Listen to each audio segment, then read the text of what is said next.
அனைத்து பண்பாட்ட நல்லுள்ளங்களுக்கும் என்னுடைய இனிய பணிவான நல்வணக்கங்கள். இந்த காணொளியில் நான் அவங்க கூட பகிர்ந்து கொள்ள போகிற ஒரு முக்கியமான விஷயம், கண்டிப்பாக இந்த விஷயத்தை நம்ம நடைமுறையில் செயல்படுத்தி ஆகணும் அப்படின்னு நான் இந்திய அரசாங்கத்துக்கும் தமிழக மாநில அரசுக்கும் பரிந்துரைக்கிற ஒரு வேண்டுகோள் வைக்கிற அல்லது விண்ணப்பிக்கிற ஒரு விஷயம் என்னன்னா, எதை பற்றினதுன்னா, இந்த ஸ்வச் பாரத் அப்படிங்கிற ஒரு திட்டத்தை மேம்படுத்த வேண்டிய ஒரு கட்டாய சூழ்நிலை பற்றி தான். நான் சமீபமாக ஒரு 6 மாதங்களில் சென்னை, கோயம்புத்தூர், சேலம் இந்த மாதிரி சில மாநகராட்சிகளுக்கு பயணம் செஞ்சுட்டு வந்தேன். பயணம் செய்வதற்கு ஒரு சூழ்நிலை ஏற்பட்டுச்சு. அந்த பயணங்களுக்கெல்லாம் பிறகு ஒரு யோசனை வந்தது. அதாவது இப்போ நம்ம பாரத பிரதமர் மோடி அவர்கள் ஸ்வச் பாரத் அப்படிங்கிற ஒரு திட்டத்தை அமல்படுத்தினாரு. அதே மாதிரி அறிமுகப்படுத்தி நடைமுறைப்படுத்தினாரு. ஒரு நல்ல திட்டம்.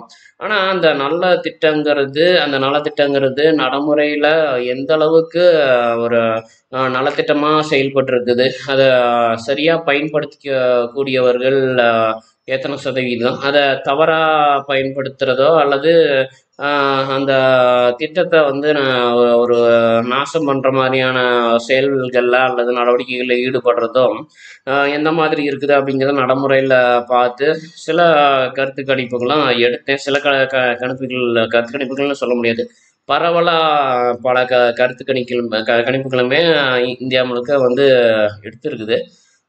அது என்னன்னு பார்த்துட்டோம்னா, இந்த டாய்லெட்டுன்னு சொல்கிற கழிப்பறை வசதிகளை நிறைய இடங்கள்ல கொண்டு வந்தார் பாரத பிரதமர் அவர்கள். ஆனால் அதை ஒரு சிலர் பண்ணுற சில தவறான நடவடிக்கைகள்னால பெரும்பாலான மக்கள் அதில் பாதிக்கப்படுறாங்க. என்னென்ன நடவடிக்கைகள் அவங்க செய்கிறாங்கன்னு பார்த்துட்டோம்னா, இந்த பீடி, சிகரெட்டு இந்த மாதிரியான புகை இது பண்ணக்கூடிய புகை உட்கொள்ளக்கூடிய இதெல்லாம் பிடிச்சிட்டு அதை அந்த கழிப்பறைகள்லேயே போட்டுடுறாங்க. இன்னொன்று ஹான்ஸு, இந்த பான் பராக் போன்ற பான் மசாலா இதெல்லாம் வந்து தின்னு அங்கேயே துப்பிட்டு வராங்க. இன்னொன்று மலம் கழிச்சிட்டோ இல்லை சிறுநீர் கழிச்சிட்டோ சரியாக சுத்தம் பண்ணாமல், தண்ணி ஊற்றாமல், சுத்தமாக வைக்காமல் அவங்க வெளியே வந்துடுறாங்க. அடுத்தது மக்கள் அது போக முடியாத சூழ்நிலையாக அது ஒரு இடமா மாறிடுது. இந்த மாதிரி தான் இந்த கழிப்பறைகளினுடைய வசதிகள் இன்றைய வரைக்கும் தோல்வி அடைஞ்சிக்கிட்டே இருக்குது. அதுவும் குறிப்பாக நம்ம இந்திய நாட்டில். இதுக்கு காரணம் என்னன்னா வந்து அந்த அந்த மாதிரி தவறான நடவடிக்கைகளில் செயல்களில் ஈடுபடக்கூடிய நபர்கள் மீது உரிய நடவடிக்கைகள் எடுக்கப்பட முடிகிறது இல்லை. அது வந்து ஒரு என்னன்னா மனஸ்தாபம், ஒரு மன ரீதியான ஒரு கருத்து வேறுபாடு, முரண்பாடான விஷயம் அப்படின்னே வந்து பல பேர் நினைக்கிறாங்க. இந்த மாதிரி அவங்க அந்த கழிப்பறைகளில் அவங்க கழிவுகளை கழிக்கிறதுல அவங்க செய்கிற செயல்பாடு, அவங்களுடைய நடவடிக்கைகள், இதனுடைய குறைகளை சுட்டி காட்டுறதன் மூலமாகவோ அல்லது அவங்க மேலே நடவடிக்கைகள் எடுக்கிறது மூலமாகவோ அவங்கக்கிட்ட ஒரு மனஸ்தாபம் ஏற்பட்டுருது. அதுவும் இல்லாமல் அது ஒரு அருவருப்பான விஷயமாகவும் நினைக்கிறாங்க. ஆனால் இது என்னன்னு பார்த்துட்டோம்னா, நம்மளுடைய சுகாதாரம் சம்மந்தப்பட்டது. ஒரு ஆரோக்கிய மேம்பாடை நம்ம அடிப்படையாக வச்சுது. இந்த ஒரு விஷயம் நம்ம நாட்டில் சரியாக இல்லைன்னா கண்டிப்பாக நம்ம நாட்டில் நோய் தொற்று இன்னும் பல விஷயங்கள் தொடர்ந்து இருந்து கொண்டே தான் இருக்கும். சமீபமாக எனக்கு தெரிஞ்ச ஒரு இடத்துலையும் தெரிஞ்சவங்களுடைய ஒரு வீட்டு பக்கத்துலேயும் நடந்த ஒரு சம்பவத்தை நானும் கேள்விப்பட்டேன். அதுபடி என்னன்னா, அந்த வடக்கு பக்கம் வட இந்தியாவிலேருந்து சுற்றுலா சுற்றி பார்க்க வரவங்க என்ன பண்ணுறாங்கன்னா, பேருந்தை நினச்ச இடத்துல ஓரங்கட்டி நிறுத்தி அவங்களுக்கு எங்கே தோணுதோ குழந்தைகள், வயசானவங்க எல்லாத்தையும் கூட்டிகிட்டு போயிட்டு வந்து இங்கே தமிழ்நாட்டில் இருக்கிற அதாவது வீட்டில் ஆள் இல்லாத நேரமாக பார்த்து அவங்க வீடுக்கு பக்கமே மலம் கழிக்க போகிறாங்க. அவங்க எனக்கு தெரிஞ்சவங்க பார்த்து அது என்ன பண்ணிட்டாங்கன்னா, அவங்கக்கிட்ட கொஞ்சம் மிரட்டி திட்டி சத்தம் போட்டு அதுக்கப்புறம் அவங்கள வேறு பக்கம் போக சொல்லிட்டாங்க. இதுவுமே வந்து நம்ம உற்று நோக்க வேண்டிய ஒரு விஷயம். இதுக்கு என்ன தீர்வு என்னுடைய தரப்பில் நான் கொடுக்குறேன்னா, அதாவது இந்த கழிப்பறைகள் வசதிகள் பல மடங்கு நிறைய செலவு பண்ணியே மேம்படுத்தணும். அப்படி மேம்படுத்த வேண்டிய ஒரு அமைப்புல என்ன பண்ணணும்னா, ஒவ்வொரு கழிப்பறையும் அரசாங்கத்தால் கட்டப்படுகின்ற ஒவ்வொரு கழிப்பறையும் நல்ல ஒரு நவீனமா ஒரு தொழில்நுட்ப ரீதியா அதுவும் இந்த சென்சாரு இந்த மாதிரியான மின்னணு சாதனங்கள் பயன்படுத்தி அந்த கழிப்பறை என்ன பண்ணணும்னா ஒரு கட்டுப்பாடான ஒரு முறைக்கு மேம்படுத்தப்படணும். அதன்படி அந்த கழிப்பறைக்குள்ளார போய் மூத்திரம் கழிக்கிறாங்களோ அல்லது மலம் கழிக்கிறாங்களோ என்ன பண்ணணும்னா அவங்கள கண்காணிக்கிற கேமரா மட்டும் அங்கே பொறுத்திடணும். ஆனால் கண்காணிக்கிறவங்க வேற ஒரு இடத்துல இருக்கணும். அப்படி கண்காணிக்கும் போது அவங்க பீடி சிகரெட்டை குடிச்சிட்டு போட்டாவோ அல்லது செவுத்துல ஏதாவது கிறுக்குனாவோ எழுதுனாவோ அல்லது இந்த ஹான்ஸு பான் மசாலா மாதிரியான இது போட்டு துப்புனாவோ அல்லது மது அருந்திட்டு பாட்டில்களை அங்கேயே போட்டாவோ அல்லது வேற ஏதாவது குப்பைகளை போட்டாவோ அல்லது கழிப்பறையை சேதம் பண்ணாவோ நாசம் பண்ணாவோ அசுத்தம் பண்ணாவோ என்ன பண்ணணும்னா அவன் வெளியில வர முடியாத அளவுக்கு அந்த கழிப்பறையானது பூட்டப்படணும். அப்படியே அவன் உள்ளுக்குள்ளறையே மாட்டிக்கணும். அவன் எப்போ வந்து அந்த கழிப்பறையை மொத்தமா சுத்தமா அவன் அதை கழுவிட்டோ அல்லது தண்ணியெல்லாம் ஊற்றி சரி பண்ணிட்டோ இது பண்றானோ நல்ல சுத்தமான சுகாதாரமான இடமா அவன் மாத்திரணும். அதுக்கப்புறம் தான் அந்த கதவு வந்து திறக்கணும். அப்படி திறந்ததுக்கு அப்புறம் தான் அவன் வந்து வெளியில வர முடியும். அவன் வெளியில வரும்போது என்ன பண்ணணும்னா அவன் எடுத்துக்கிட்ட அந்த இடத்துல அந்த கழிப்பறையை அசுத்தம் பண்ணி அவன் மறுபடியும் அதை சுத்தம் பண்ணியிருக்கிறானா அப்படிங்கிற அந்த இதுக்கு அவன் எடுத்துக்கிட்ட நேரத்துக்கு அவன்கிட்ட அபராதம் வசூல் பண்ணணும். அல்லது அவன் அசுத்தம் பண்ணிட்டு அவன் தப்பிக்க பார்த்தோ இல்லை வேற ஏதாவது தப்பிச்சிட்டானாவோ அவங்ககிட்ட அவனை கைது பண்ணி வந்து அவங்ககிட்ட அபராதம் வசூல் பண்ணணும். ஏன்னா அந்த மாதிரி நபர்களை நம்ம சும்மா விடக்கூடாது. அந்த மாதிரியான நபர்கள்னால தான் அரசாங்கத்தினுடைய நலத்திட்டங்கள் நிறைய தோல்வி அடையுது. அப்ப இந்த விஷயத்துல நம்ம இன்னும் ரொம்ப கராரா மக்கள் மீது நடவடிக்கை எடுக்க வேண்டியது ரொம்ப அவசியப்படுது, தேவைப்படுற ஒரு விஷயமா ஆகுது. இன்னொன்று, சுற்றுலா போறாங்க, பேருந்துலேயே போயிட்டு இருக்கிறாங்க, அவங்களுக்கு திடீர்னு காலையில் நேரத்தில் அல்லது நினைச்ச நேரத்தில் மலம் கழிக்க வேண்டும்னாவோ அல்லது மூத்திரம் கழிக்க வேண்டும்னாவோ நினைச்ச இடங்கள்ல வாரங்கட்டிலாம் அப்படிலாம் பண்ணக்கூடாது.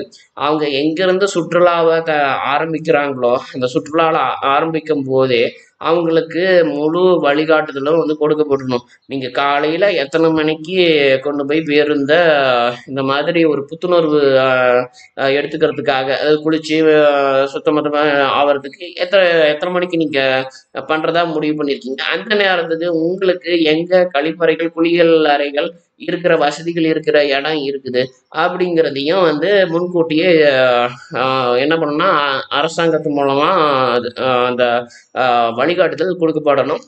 அல்லது இப்போ கல்லூரி பள்ளிகள் இந்த மாதிரியான நிறுவனங்கள் அங்கே என்ன பண்ணுவாங்கன்னா கண்டிப்பாக இண்டஸ்ட்ரியல் விசிட்னு சொல்லிட்டு ஒரு 3 நாளைக்கு பேருந்துலாம் ஏற்படக்கூடிய மாணவர்களை அழைச்சிட்டு போவாங்க. அப்போ அதுவும் குறிப்பாக தமிழ்நாட்டில் இருந்து கேரளாவுக்கு போவாங்க. கேரளாவில் அந்த அதிரம்பள்ளி ஃபால்ஸுன்னு நீர்வீழ்ச்சி அப்படிங்கிறத எடுத்தோடனே முதல்ல போய் அங்கே குடிக்கிற அந்த இதெல்லாம் வந்து பண்ணுறது எல்லாமே நானும் என்னோட சின்ன வயசில் கல்லூரி படிக்கும் போதெல்லாம் வந்து அதை அனுபவிச்சிருக்கேன். ஆனால் இன்னைக்கு வரைக்கும் ஒரு சுற்றுலாவுக்காக கிளம்பி போகிறவங்களுக்கு ஒரு கழிப்பறை வசதிகள் நமக்கு வழிகாட்டுற மாதிரியான மேம்பாட்டு முறைகள் அல்லது ஒரு நலத்திட்டங்கள் நம்ம அரசாங்கத்தில் எங்கே இருக்குது. நம்ம போனோம்னா நினச்ச இடத்துல பேருந்து நிறுத்தி நம்ம பாட்டுக்கு என்ன வேணாலும் கழிப்பறைகள் இல்லாத இடத்துல போய் நம்ம ஏதோ வசதிகளை பயன்படுத்திக்கலாம். இன்னும் இயற்கை முறையில் நான் போகிறேன், இயற்கை முறையில் போகிறேன்னு சொல்லி நம்ம ஏன் வந்து இன்னும் மக்கள் இருக்கிற இடத்துல போய் நம்ம அசுத்தம் பண்ணி நோய் தொற்றுகளை ஏற்படுத்தணும் அப்படிங்கிறது தான் என்னுடைய தனிப்பட்ட கருத்து. அப்போ இந்த ஒரு விஷயம் பொறுத்த வரைக்கும் நான் சொல்கிறத கேட்கறதுக்கு முகம் சுளிக்கிற மாதிரியும் ஒரு அருவருப்பாக இருந்தாலும் இதை நம்ம மக்கள் ஒவ்வொருவரும் உணர வேண்டும். இன்றுள்ள சூழ்நிலைக்கு நாம மட்டும் தனியாக உக்காந்துட்டு போயிட்டு வந்துட்டு இருக்கல, நமக்கு மட்டும் மரம் செடி கொடிகள்லாம் வந்து முளைச்சி கிடக்கல, நமக்காக மட்டும் ஒருத்தருக்காக மட்டும் ஒன்றும் நீர்வீழ்ச்சி ஆறு ஓடை அதே மாதிரி ஏரி குளம் கோட்டை இதெல்லாம் வந்து நமக்காக அது இயற்கையாக அமைக்கப்படல. 140 கோடி மக்கள் இருக்கிறாங்க. அந்த 140 கோடி மக்களுக்கும் எப்படி இந்த வசதியை நம்ம மேம்படுத்தி கொடுக்கலாம் அல்லது நம்ம அரசாங்கத்தை அணுகலாம் அப்படிங்கிறத மக்கள் ஒவ்வொருவரும் யோசிக்கணும்.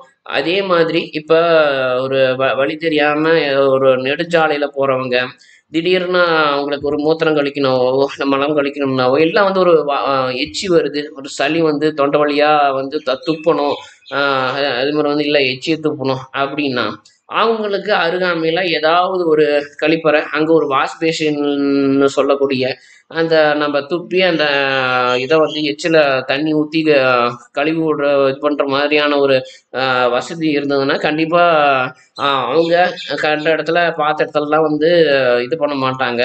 குழந்தையா இருந்தாங்க கூட வந்து அவங்களுக்கு ஏதாவது மலம் கழிக்கணுங்கிற ஒரு சூழ்நிலை வந்ததுனாவோ அவங்கள கழிப்பறை நல்ல வசதி இருக்கிற கழிப்பறைக்கு கொண்டு போய் அங்கே மலம் கழிக்க வைப்பாங்க. நினச்ச இடத்துலலாம் வந்து வாகனத்தை நிறுத்தி அவங்க சுற்றுப்புற சூழ்நிலையை மாசுபடுத்த மாட்டாங்க. இன்னொன்று, இப்போ ஒரு நெடுஞ்சாலையில் ஒரு காரில் வந்து ஒரு குடும்பத்தோடு போயிட்டுருக்காங்க அப்படின்னா அவங்களுக்கு திடீர்னு அந்த கழிப்பறை பயன்படுத்தக்கூடிய ஒரு தேவை ஏற்படுது அப்படின்னா அவங்களுக்கு ஒரு கூகுள் மேப்போ அல்லது மொபைலில் ஏதாவது ஒரு ஆப்போ அல்லது எங்கேயாவது ஒரு பலகையோ பேனரோ ஃப்ளெக்ஸோ அந்த மாதிரி காமிச்சு நீங்கள் கழிப்பறை வசதி உள்ள இடத்திற்கு இன்னும் ஒரு 2.3 கிலோமீட்டர் சென்றால் கிடைக்கும், அங்கே பயன்படுத்திக்கலாம் அப்படிங்கன்னா நமக்கு வழிகாட்டுற மாதிரியான டெக்னாலஜின்னு சொல்கிற தொழில்நுட்பத்தை இன்னும் வளர்க்கணும், மேம்படுத்தணும்னு நான் இந்த காணொலி மூலமாக நம்ம இந்திய அரசாங்கத்தை கேட்டுக்கொள்கிறேன். அதே மாதிரி இப்போ இந்த கழிப்பறை வசதியை இன்னும் எப்படிலாம் வந்து மேம்படுத்தணுமோ அதை மேம்படுத்துங்க. தவறாக அதை பயன்படுத்துபவர்கள் மீது நடவடிக்கை எடுக்கிற மாதிரி தொழில்நுட்பங்களை அமல்படுத்துங்க அப்படிங்கிறது என்னுடைய வேண்டுகோள் மட்டும் இல்லை, கோரிக்கை மட்டும் இல்லை, மக்களுடைய இது கோரிக்கை. ஏன்னா இதை நான் பரவலாக ஒரு மேலோட்டமாக நிறைய மக்கள்கிட்ட இதுன்னா ஆழமாக நான் பேசலை. இந்த மாதிரி கழிப்பறை அதே மாதிரி நம்ம இயற்கை உபாதைகளை நம்ம கழிக்கக்கூடிய ஒரு சூழ்நிலைகளை மேம்படுத்துறதுங்கிறது நம்ம ஆழமாக பேச வேண்டியதில்லை, மேலோட்டமாக நம்ம பேசினாவே போதும். அதில் மக்கள் புரிஞ்சுக்குவாங்க. இன்னொன்று, தொழில்நுட்பத்தை மேம்படுத்தக்கூடிய விஷயத்தை தான் நாம் ஆழமாக பேச வேண்டியது இருக்குது. இந்த அசுத்தம் செய்யக்கூடிய கையவர்களை அவங்க ஒரு தேச துரோகினே கூட வச்சுக்கலாம். இந்த நாட்டுக்குள்ளார என்னென்னமோ பண்ணி அவனுக்கு இஷ்டத்துக்கு நோயை பறக்க விட்டுட்டு போகிற மாதிரியான சூழ்நிலையில ஏற்படுத்துகிறாங்க. அது மேலே இந்திய அரசாங்கம் கட்டாயம் நடவடிக்கைகள் எடுக்க வேண்டும் என்று இந்த காணொலி மூலமாக கேட்டுக்கொள்கிறேன். இந்த காணொலி கண்டிப்பாக உங்களுக்கு பிடிச்சிருக்காதான்னு நான் வந்து சொல்ல முடியாது. ஏன்னா அத்தியாவசியமான ஒன்று. இது முகம் சொல்லிக்காமல் நீங்கள் பார்க்குறீங்க. இது எந்த அளவுக்கு சிறுவர்கள் 18 வயசுக்கு கீழே இருக்கிறவங்க வந்து பார்க்க முடியும் அப்படிங்கிறது எனக்கு தெரியல. அதனால் இதை நான் 18 வயசுக்கு மேலே இருக்கிறவங்க பார்க்கக்கூடிய ஒரு காணொலியாக வந்து நான் என்னுடைய யூடியூப் சேனலில் நான் போஸ்ட் பண்ணி விட்றேன். உங்களுக்கு இது எப்படி சென்றடையுது அப்படிங்கிறது எனக்கு இன்னும் குழப்பமாக இருக்குது. ஆனால் உங்களுடைய கருத்துக்களை யார் யாருக்கெல்லாம் இது வந்து கருத்துக்களை சொல்லணும்னு தோணுச்சோ நீங்கள் அதை தயங்காமல் உங்களுடைய கருத்துக்களை கமெண்டில் பதிவிடலாம். இது மாதிரி இல்லை, இதை விட இன்னும் மேம்பட்ட ஒரு சுகாதார சம்பந்தமான காணொளி மூலமாக உங்களை நான் அடுத்த காணொளியில் சந்திக்கிறேன். நன்றி, வணக்கம்.